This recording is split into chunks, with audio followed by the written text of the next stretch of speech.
Conclusión de la segunda parte de la tercera conferencia.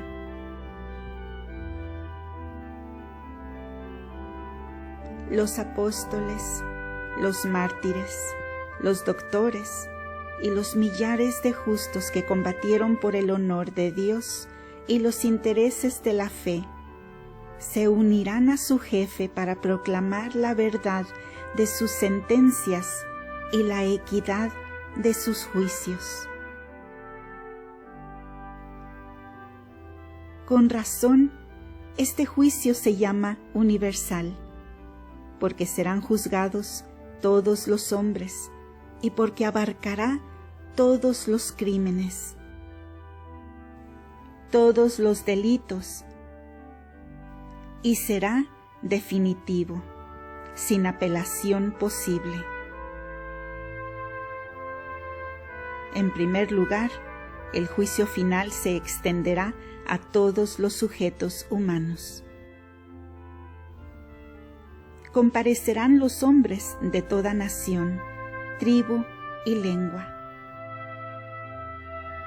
No habrá entre ellos ninguna distinción de fortuna, nacimiento o rango. Los que se llamaron Alejandro, César, Diocleciano, se confundirán mezclados con pastores que hasta ese momento apacentaban sus ganados en lugares desconocidos y desérticos, donde las cenizas de estos señores del mundo yacían dispersas. Entonces, los hombres tendrán otros intereses distintos de la curiosidad o la vana admiración. Otros espectáculos más serios atraerán sus miradas y su atención. La figura del mundo se desvanecerá, las victorias de los grandes generales, las obras concebidas por el genio, las empresas y los grandes descubrimientos no se apreciarán sino como simulacros y juegos de niños. Lo mismo dice San Juan Crisóstomo, que en el teatro, cuando un actor baja del escenario, no se le admira por el papel que ha representado, no se le alaba porque ha representado el personaje de rey, de criado o de mendigo, sino por su habilidad, y se aplaude únicamente la perfección con la que ha representado su papel. Así, en el juicio final, nadie será honrado porque él fue un rey, un orador elocuente, un ministro o un gran hombre de Estado. Todas estas dignidades y estas distinciones que el mundo tiene en tan alta estima serán consideradas de ningún mérito, de ningún valor. Los hombres no serán alabados sino por sus virtudes y sus buenas obras, porque les acompañarán sus obras. En segundo lugar, este juicio se llama universal porque se extenderá a todos los crímenes y todos los delitos. Entonces, solo entonces, comenzará la historia humana. Al resplandor de la luz de Dios se verán claramente y en detalle todos los crímenes públicos o secretos que se consumaron en cualquier lugar y a lo largo de todos los tiempos. La vida de cada hombre será desplegada por completa. No habrá ninguna circunstancia, ninguna acción, ninguna palabra, ningún deseo que no se haga público. Se nos recordarán las diversas etapas que hemos recorrido. Al impúdico se le recordarán sus desórdenes y discursos libertinos. al ambicioso sus caminos tortuosos y maquiavélicos. El juicio desenredará y sacará a la luz todos los hilos y los recovecos de las intrigas, urdidos con tanta sagacidad. Pondrá fecha exacta a todas las bajas palinodias y a las viles convivencias que los hombres, investidos del poder público, buscaron justificar, sea invocando el pretexto engañoso de la razón de Estado, sea recubriéndolas con la máscara de la piedad o del desinterés. Dice San Bernardo: el Señor manifestará todas estas libertades que se han disimulado a sí mismos. Todos los desórdenes desconocidos, los proyectos de crimen en los que solo falló la ejecución, los artificios que se han disfrazado de virtud, los pecados olvidados, los secretos borrados de la memoria, aparecerán de pronto como enemigos que se abalanzan en una emboscada. Se mostrarán de improviso y como en una emboscada. Hay, sin duda, hombres endurecidos en la maldad, a los que el pensamiento de esta terrible manifestación les afecta poco. Familiarizados con el crimen, hacen de él un objeto de diversión y de gloria. Se jactan, sin dudar, de tomarse el juicio con el mismo descaro, de desafiar con la misma actitud cínica y arrogante la majestad de Dios y la conciencia del género humano. Vana esperanza. El pecado no se valorará según la apreciación de hombres carnales, inclinados a excusar los más groseros arrebatos si no afectan al prójimo ni en sus bienes ni en su vida. La fealdad y el desorden del pecado se manifestará a los inefables resplandores de la luz de Dios. El pecado, dice Santo Tomás, se juzgará como lo juzga Dios mismo. Entonces, en caso de duda, se mirará la evaluación que Dios hace del pecado, que es la verdadera. Principalmente, atraerán sobre sí la atención 3 clases de hombres. La primera de ellas será la de los hijos de la justicia y de la luz, cuyos méritos y buenas obras serán mostrados públicamente y obtendrán la aprobación y la alabanza por parte del juez clarividente e inefable, cuyo veredicto está libre de cualquier error y contradicción. La segunda será la de los hijos de Voltaire, la de los corifeos del libre pensamiento y de la revolución, que en el momento actual urden tenebrosas y sacrílegas conspiraciones contra Jesucristo y su Iglesia. Quedarán despavoridos de espanto y temblarán con un indecible horror al ver aparecer en su gloria y armado de todo su poder a aquel que ellos quisieron aplastar, al que estigmatizaron, llamándole el enemigo, el insensato, el infame. Estos lanzarán un grito supremo de rabia y maldición, y exclamarán como Juliano el apóstata: «¡Has vencido, Galileo!». En fin, la tercera categoría de hombres que obtendrá en el juicio una atención especial será la de los hijos de Poncio Pilato, la de los adoradores del becerro de oro y de los camaleones de la fortuna y del poder. Nubes sin agua les llama San Judas, flotando a todo viento de opinión y de fortuna. Sin otra brújula religiosa o política que la de su ambición, siempre dispuestos a despreciar su conciencia y sus principios. A falta de oro, especulan con la sangre de las almas y entregan a Cristo como hizo el pretor romano, a fin de comprar los honores y la complacencia del señor del momento.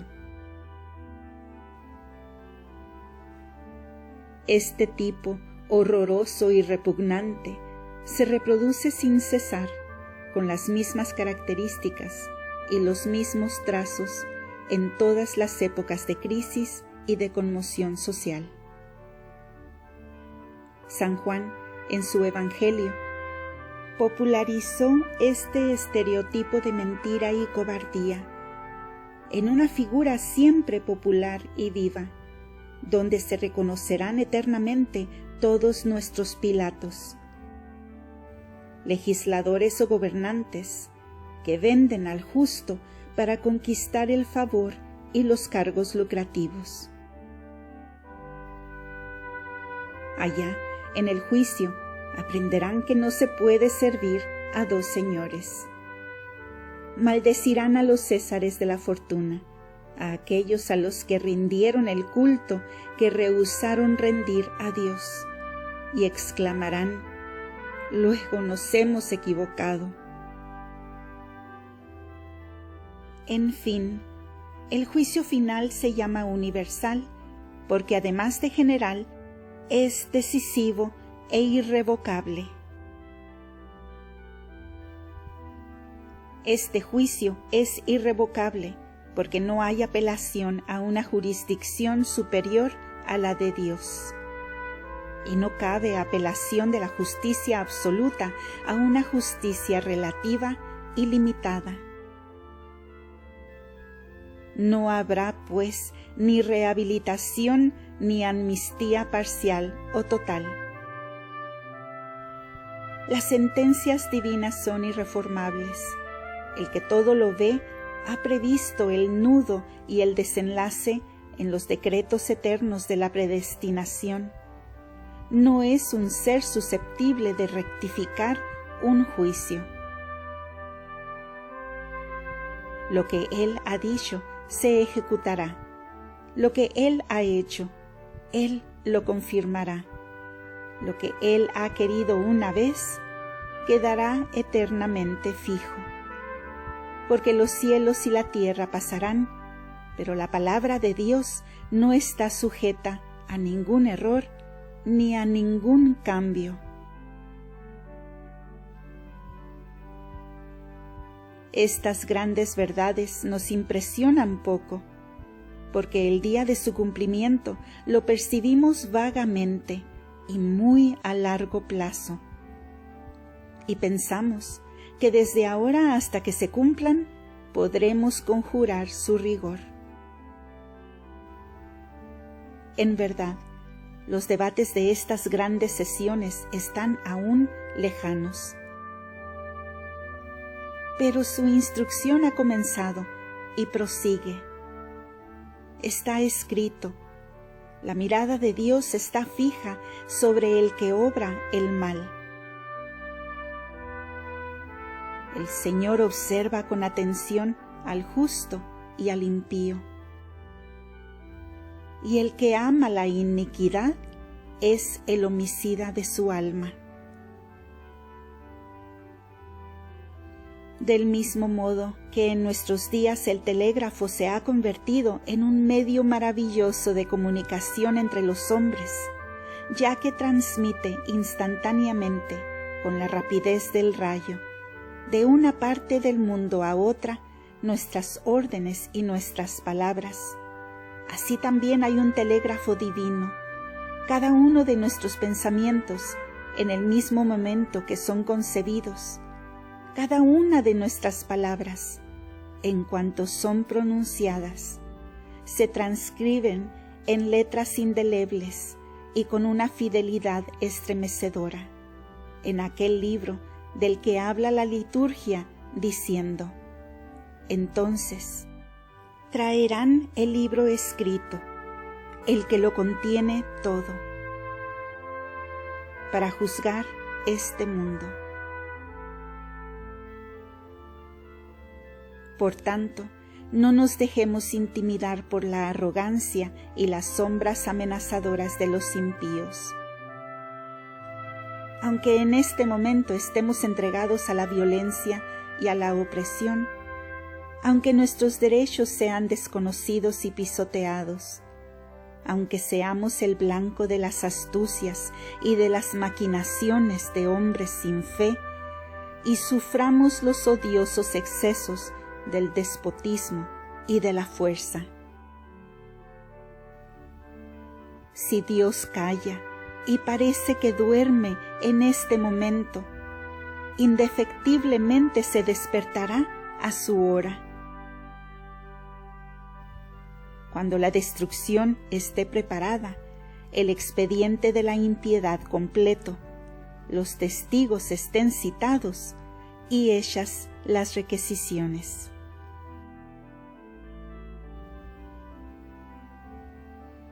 La más solemne de todas las audiencias está aplazada por poco tiempo. Se cuenta que un príncipe de Bretaña, altivo, valiente y generoso, fue vencido y hecho cautivo por un feroz rival que lo mandó a consumirse en un lóbrego calabozo, donde le escatimaba el aire, el pan, el sol, y donde su vida no tardó en apagarse en el horror y bajo la opresión de un suplicio lento y fríamente calculado. A punto de morir, la víctima dirigió a su verdugo una nota así de concisa: yo apelo contra tus violencias y tus barbaries al protector supremo de los oprimidos, y dentro de 1 año y 1 día te cito a comparecer conmigo a su divino tribunal. En efecto, cumplido el día, el asesino pasaba de la vida a la muerte. Yo no soy profeta, y no osaré citar a tan corto plazo a todos los hombres perversos, a los folletinistas del libre pensamiento, a los partidarios de la legislación única que atentan contra el honor y la libertad de las familias, contra los derechos y la virtud de la infancia. Pero que estos hombres, que desafían a Dios y se ríen de sus amenazas, tendrán un día que rendir cuentas minuciosas y severas a su justicia, es una verdad muy cierta. Estas cuentas, tarde o temprano, las pagarán. En aquel día de reparaciones solemnes, los impíos que trataban a los justos de insensatos, que ávidamente se saciaban con sus torturas y sus lágrimas, como devora el pan un hombre hambriento, aprenderán a sus expensas que Dios no sufre que se le tome a risa, y que no habrá ni impunidad ni prescripción que favorezcan al crimen y a la iniquidad.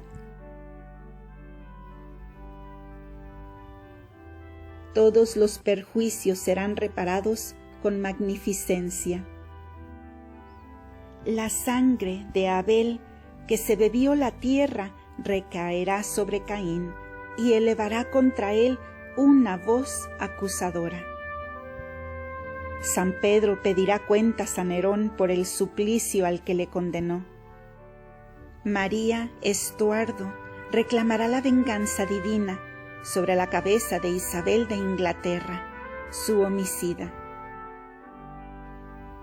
Todos los santos, dirigiéndose a Dios, gritarán al unísono: ¿Hasta cuándo, Señor, vas a estar sin juzgar y tomar venganza por nuestra sangre de los habitantes de la tierra?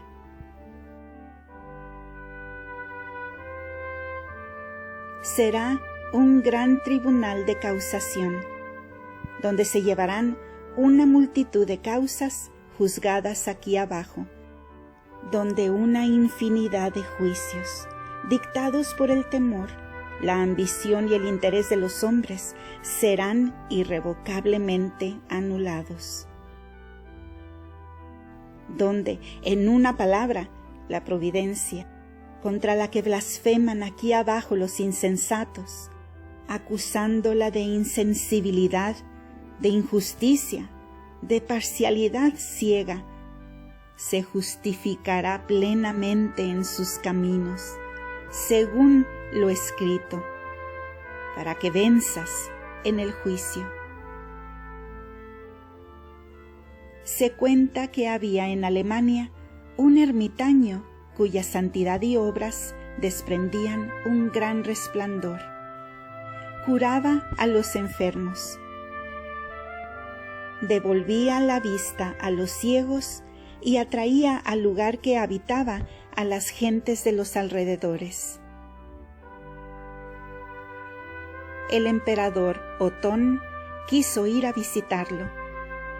Embelesado por las sabias palabras que emanaban de los labios del santo, no puso ningún límite a su admiración. «Padre mío», le dijo, «pídeme lo que te plazca. Yo te lo daré, aunque sea la mitad de mi reino». El santo, adoptando entonces un aire solemne, se descubrió majestuosamente la cabeza, coronada por una diadema de nobleza y virtudes. Puso su mano sobre el pecho del emperador y en tono solemne le dijo: «Príncipe, no sabría qué hacer con tu corona y con tus tesoros, pero te pido una gracia, y es que en medio de las pompas y la fascinación de tu inmenso poder y de tu grandeza, te retires todos los días unos instantes a la soledad secreta de tu corazón, para considerar la cuenta que debes rendir un día a Dios. Pues como dice el Papa San Clemente, todo el que puede pecar, que siempre tenga ante sus ojos el juicio de Dios, que con seguridad se realizará al fin del mundo». Hagamos lo mismo. Digamos con el salmista: «Me puse a considerar los días antiguos y a meditar en los años eternos». Juzguémonos nosotros mismos con severidad y no seremos juzgados. Vivamos todos los días de nuestra vida con el Señor Jesús y entonces nos veremos libres de todo miedo, pues no hay condenación para los que viven con el Señor Jesús, porque ninguna condena pesa ya sobre los que están en Cristo. Fin de la tercera conferencia.